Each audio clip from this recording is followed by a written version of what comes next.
Hey Gary, it's Heinzie. Is there any chance Arnold's free for a quick chat?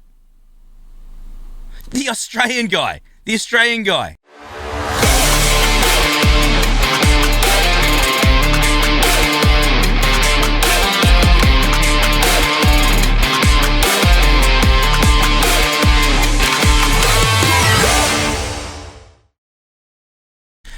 Hey guys, it's Heinzie here. Thank you so much for joining us. A great video chat with Arnold coming your way. I just want to give a quick apology first. I had some really big audio issues recording this. I do apologize. They've been fixed. It's a one-off. But I just wanted to say it's so worth uploading anyway. It's a really, really cool chat. But please, my sincere apologies. Enjoy. Go. And we're back with a brand new video. Our boy Arnold is in the house. Thank you so much for joining us, guys. If you're brand new to this channel, please smash that subscribe button. It is super important to help us grow this amazing channel. Now, Arnold is in the house. The hair looks absolutely magnificent. I'm jealous because he has some. That's a start. But it is... it's a blessing and a curse, my friend. It's a blessing and a curse. I wish I could just wake up in the morning and look as good as you with zero maintenance. I have a full-blown fro when I wake up in the morning. Then I got to go to the Polynesian spa. We got to get the Twi'leks to, make sure it looks nice and beautiful. I mean, it's a lot of work. It's tough being this good looking, but you have it a lot easier, I think. Yeah, definitely. When it comes to good looking, I do not have that problem. Absolutely. Oh, I'll tell you what, the sex appeal is right there. Don't you worry. We know exactly where things are at. But Arnold, has been a crazy few days, man. It really has. Oh, yeah. It has been really, really epic. I'm enjoying my Executor, not going to lie. I got him maxed out. It's been absolutely incredible, but I'm really surprised that it's actually been quite beatable by teams that we've been playing since ships came out. And and I find that really interesting, Arnold. I don't know what your thoughts are about that. Yeah, I mean, we were comparing because we both have Executor. We're running the exact same lineup, it seems like, Boba Fett, Houndstooth, Razor Crest, and you said you've been having a great defensive experience where you fell from the 5 overnight. Yeah, I mean, I'm not complaining. I'm fine with the way it is. It feels more or less like what I had before, where I'd be number 1, then I fall down into the 20. So I've been kind of feeling like it's been beaten by a lot of stuff, especially Malevolence has such an easy time handling it, some Rebel fleets and whatnot. And I thought maybe this is just a case of the Omega, where they just kind of overhyped the high single fire damage. And it's like, okay, this was not nowhere near that level hype. I mean, it's still a great full auto, everything, and fleet arena on my way to climb up. And I thought, all right, just overhype the defensive side.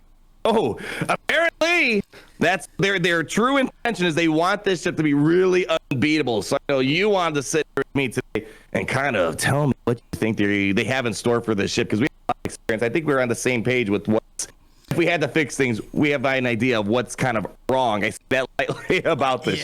Yeah, absolutely. And I think that's the thing. They've already come out pretty quick, and I'm not surprised. They came out pretty quick, and they said, guys, not working as intended, the old WAI. So they will definitely, I think that speak for, we don't quite know what we want to do yet, but we definitely going to do something. That's my take, because I think it's been known that, of course, the guys at CG, this is their new baby. It's their new pet project, and they want it to be pretty dominant. I think that's pretty obvious. And it's a huge investment in this ship as well. The biggest investment out of any capital ship, definitely. Arnold. Any Galactic Legends, what I think we called it in the past. So it's just, it's fantastic ship. But just, I don't know. Maybe it's one of those things they don't want to look like fools going around saying, oh, this is going to be unbeatable. And then literally every fleet is beating the crap out of this on defense. No, 100%. But look, we've been putting some ideas together, and I'm going to throw some ideas to you on what possibly could help make them that little bit more solid, which I think probably they're working at doing. So let me throw a couple of ideas at you, Arnold. Let's go from there. Oh, hit me, baby. Let's hear it. We know that this is a target lock race, this particular fleet lineup. I do like the whole payout idea. I think that's really, really cool. But you mean breach, right? Not target lock? Breach and target lock, both of them. Yeah. I mean, once you throw it around, you get your ultimate out nice and quick. But we need to get that out that little bit quicker still, I think. I think that ultimate's got to go off that little bit sooner. It is a bit of a race, especially mirrors.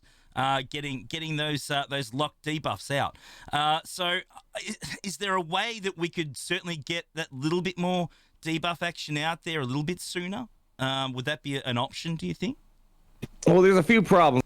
one of the biggest problems that you probably bring up, we could talk more about it, but the problem is when the Executor starts up, it's so fast, it's faster than the rest of its fleet at Relic 8, 7 stars, and you have no breaches on the field right away, and it's going before the rest of the fleet, and the thing is, you need a ship that would go faster than the Executor, so that way you can try to get some breach out before you start doing the mass swarm attacks and stuff like that. So I think that's one of the problems is the speed and then trying to open up with a big breach move. There's the thought being thrown around that maybe there's another unit comes to the game punishing ones on people's minds and maybe have it. I mean, there's a lot of ways you can make punishing one work. Maybe every time someone makes a turn, breach is applied. Kind of think of like Darth Nihilus randomly applying damage over times on people, or maybe a punishing one is so fast he opens up with a ton of breaches on the field. So it's one of those things where I feel like if it's a breach game, if that's their problem, the ultimate's not being popped out fast enough, I feel like that's more of an issue with getting the bounty hunter fleets to do its work, or slowing down the Executor. I don't know if the I mean, tell me what you think. Do you think they're going to add abilities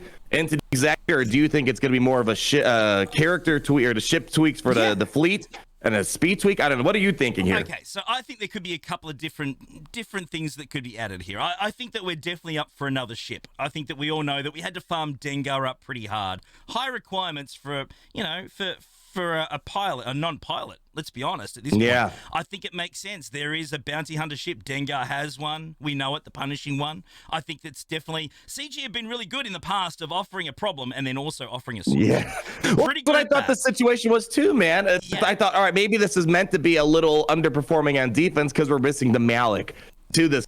But then when they say, hey, it's not working as intended, I feel like my hopes that punishing one got diminished a little bit. It's like, oh, so does that mean there's not a punishing one? I'm hoping that's the case because I think, correct if I'm wrong, every requirement for this Executive, I'm trying to remember, they each have a ship, right? Except Dengar? Except Dengar. And that's the glaring omission. And I think that it makes sense. I think that it'll definitely be a Darth Malik style ship if it comes out. Definitely. So you had, obviously, Darth Revan came out originally. He was good, but when Malik arrived, he was really good. And that's the thing. I think that we're definitely going to get punishing one at some point, which will buff up Executor that little bit more, throw around those extra target locks, maybe some AoE stuff off the bat, something along those lines. I really think that it can get up and running pretty quickly.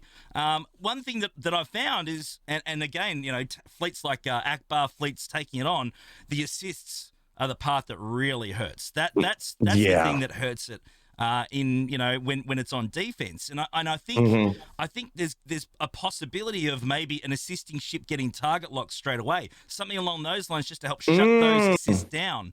That something that may work just to help shut it down there. That would definitely make it a lot more difficult to beat. I see what you're saying. So like anytime someone attacks, a turn, breach is applied to them or something like correct. that. Oh man, that would be the end of the rebel fleet. Yeah, and that would get the Death Star would go off probably like in 2 turns or something crazy like that. Yeah, absolutely. I mean, we want to get the ultimate out as quick as possible. That's the aim of the game. Let's be honest. As soon as the ultimate's out, it's game over. You don't get a second turn at it. You just wipe them out, especially with the mass stun once it goes off on the enemy. So, yeah, we just got to get the ultimate out quicker, and I think that there's got to be some sort of mechanic or some way that it's applied that little bit quicker, one way or another. It's funny to hear. I'll be straight up honest. I did not think the Death Star needed to get a faster cooldown. I thought it was fine the way it was. I felt like it's such a big build. It's kind of like, Radis and Malevolence. It takes a little while to build up there. It's such a devastating ultimate ability here. This is basically Holdo times 2. What we're seeing is I thought the Death Star ultimate is fine. I was hoping more of a simple tweak, like just making Piet slower, or maybe making the bounty hunters a little bit faster. Like maybe Piet gives 20 extra speed to all bounty hunters, and that would solve a lot of the problems of getting things like because right now it's in a weird predicament. The higher the star you have on this Executor, the more penalized you are compared to a 4, 5, 6 star, because it's hard to get those bounty hunters out there. And right now, the only way to get a 7-star Executor to go slower is if you pull off a mod and then you relegate IG-88. So that way he has 192 speed and Piet goes down to 191 or 190. And then you can open to the IG-2000, getting the breach going. And then you can do a mass swarm with the Executors. I thought maybe it'd be something simple like that. But I mean, don't get me wrong. I would love to see the Death Star go off sooner. Just it's so pretty to look at. But I felt like I never had an issue getting it off. Maybe it's more of a defense thing. Maybe defense has a harder time getting it off. But I felt like on offense, it was kind of more or less right about what I would expect it. But I would be surprised if their goal is to make the Death Star ultimate go up a bit faster, I mean, maybe that's the easiest thing for them to do instead of fixing speeds of ships and stuff like that. Just reduce the cooldown of that somehow. Wow, that'd be interesting. That ship would be a lot more deadly for sure. It would. If they sped it by 30% or something. Yeah, is it something maybe as simple if that isn't an option and the ultimate stays to where it is from a cooldown point of view?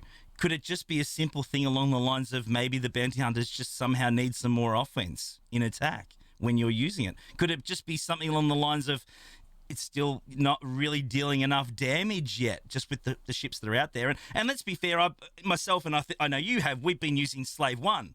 In the main lineup just to get up and running nice and quickly, but it's still a bit squishy. Even though that it's had new abilities added, it's still that little bit. It's not tanky enough for me in comparison to the other ones. Really I mean, your hope is that Houndstooth just taunts the whole time, and he's gonna be such a hard cookie to crumble. But yeah, if the Houndstooth gets drops off the taunt or gets buff immunity, Slave 1 crumbles very quickly. Like sneeze on him and his ship falls apart. I mean, I don't know if that thing was built in China or something, or it's got some crappy steel. I don't know what the case is, but he's got to get a refund on that ship. There's probably a recall out for the Slave 1. He just doesn't know about. They'll mail the warranty later. It's one of those sorts of deals. That's probably what it is. So it'd be really, really interesting to see what they do. And guys, in the comments below, please let us know what you think needs to be adjusted. I'd be really interested to see what you guys think. But can we quickly chat about the Lord Vader requirements? I've had something that the latest batch. I'm pretty happy across the board with most of them. I'm not going to lie. I think we know that we're getting the two the two Echoes or Echo down here in Australia, Echo in New Zealand. So look, they're really serviceable. They're great. Most of us have had 501st Echo for a long, long time now. Bad Batch Echo is pretty cool, plug and play across a lot of different lineups. So I'm actually pretty happy he's going to be quite usable and happy to farm it. But Zam Wessel at Relic 7, mate, like that's a tough pill to swallow, isn't it? Or is it just me? I mean, there's 3 Relic 8s of this character, and one of them being Count Dooku. It's like, I mean, I'm glad he's there for lore reasons.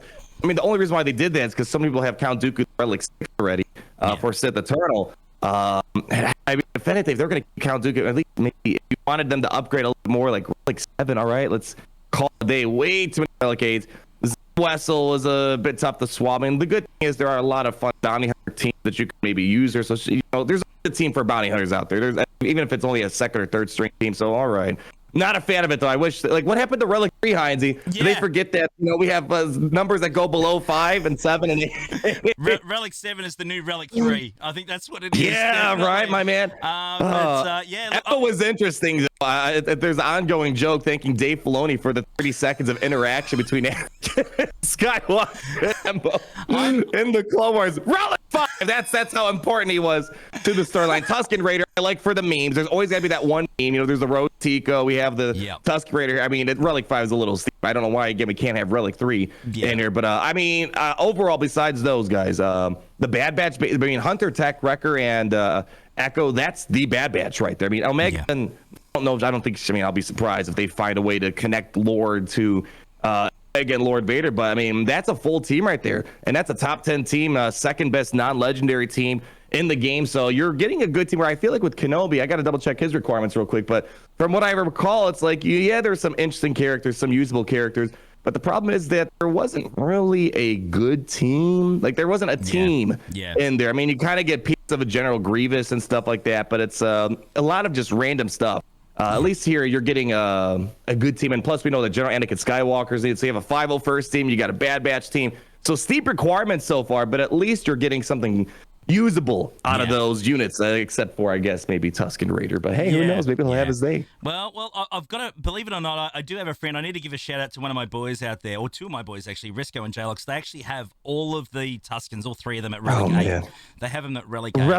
Relic 8. And I kid you not, they get holds consistently, especially in 3v3. Well, people don't know how to battle it because they just don't expect to see it. So quite often, the amount of times that I get screenshots and there's like 2 holds, 3 holds, 2 holds, 1 hold, it's just insane. I like to think maybe they're trying to underdog it or something. Just underestimate. I mean, it's one of those teams that Man, I have to go back and reread their kits and stuff like that. I know Tusken Shaman applies the damage over time. He's got the heals and cleanse, and there's a lot of attacks out of turn.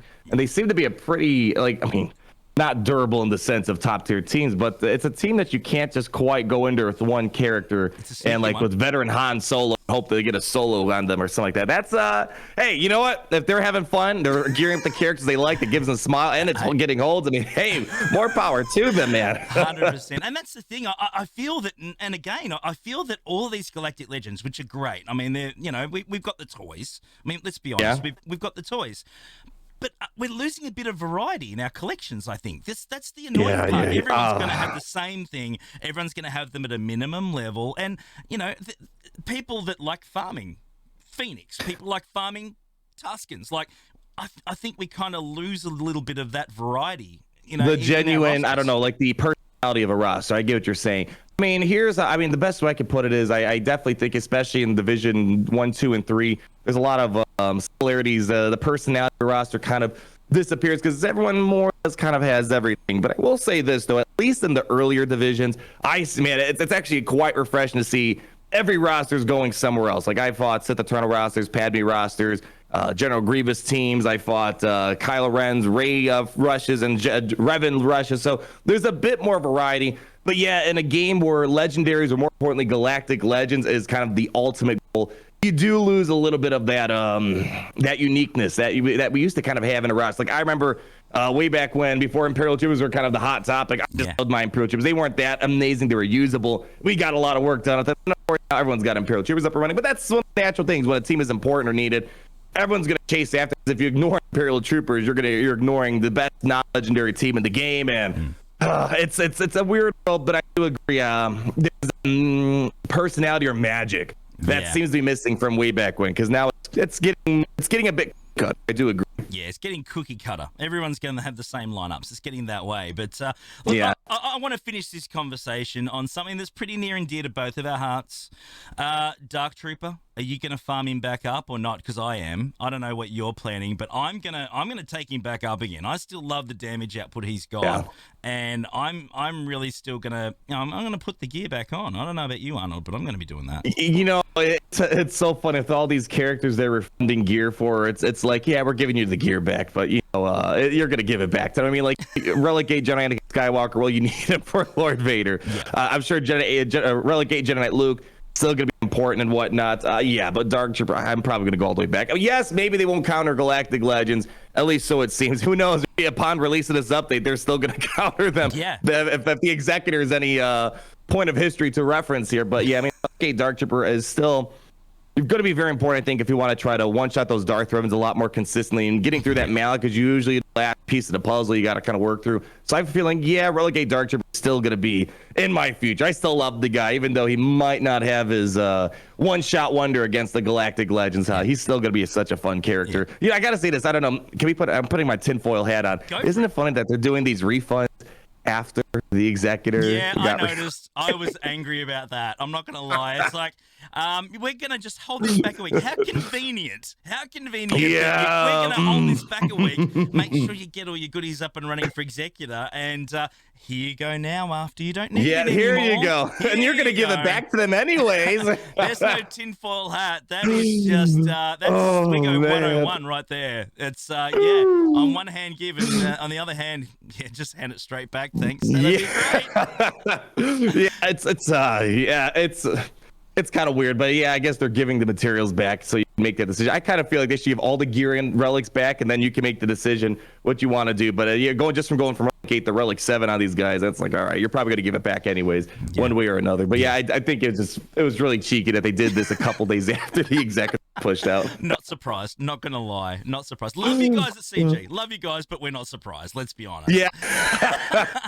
To be fair to CG, I'm sure it's that one person behind the curtains. It's not the developers that make the characters and stuff like that. Of course not. Yeah, it's one person over at CG that probably makes those type of decisions. Yep. Thanks, legal. Thanks, legal department. Someone there. It's probably been cleared by legal. It'll be something like that. That's right. Legal. Arnold, thank you so much, my friend. It's been an absolute honor to have you back. Not going to lie. Thank you so much for joining us. It's been great. Anytime, and I had to see your message this morning. I was like, what am I going to do today? And he reaches out 2 in the morning. Hey, you want to make a video? And so I was like, let's do it, man. Some dodgy Australian. Who's annoying me at 2 a.m.? What the hell's going on there? That's crazy. This guy never sleeps over here. Sleep's overrated. We play heroes. Dead set. Straight up. Thank you so much, guys. And please hit the follow button. Give us some thumbs up and have fun, of course. Give Arnold some love, which you haven't already. Everyone should be. Everyone is already loving our boy, the absolute Everyone Grand Admiral. That's news to me. We'll see you on the next video, guys. Thanks so much for joining us. Take care. Peace out. Woo!